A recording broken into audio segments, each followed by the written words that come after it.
Sumusunod kasi siya pag sinabing wag mong hawakan yung buhok, binibitawan niya yung back sa parlor kasi itatali na yan, tas isang gupit lang, gusto niya dahan-dahan lang. Sinusukla yan, tas gugupitan, ganun lang yung gusto niya.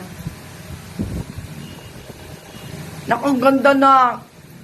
Iyak siya kasi mahaba yung buhok ko niya eh. Dami ka kasing alaga eh. Hawa ako sa'yo eh. Ano lang yan, gas. Gas, tas sisilaban. Gano'n mo lang dito. Parang langis lang siya. Gano'n Takpan mo lang ang puting ano. Kandahulog na yan. Talaga? Kasi maano siya. Ang dami yung tigda mo oh. Kitang-kita ko dito yung lisa. Na. Mga banggitado na to. Mapapagupit kami, nuhuli kami.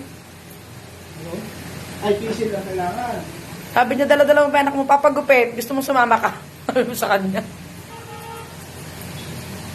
Tapos tinitingnan niya ako sa parlor, sa barbershop ako pupunta.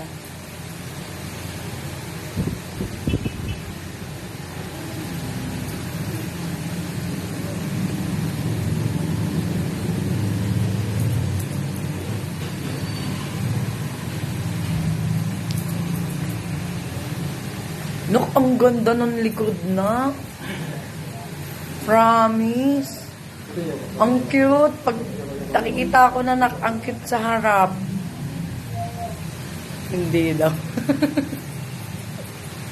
Bibili naman kita ng ice cream eh. Ibig sabihin galing pa kayo doon sa bitis. Siya lang gusto mong magugupit eh. Kasi ako, bumalik ako. Wala ko rito isang taon. Ala, Oo, tsambahan mo siya. Balik lang yan dito. Pauwi sana ako. Nagupit yan sa mall. ah.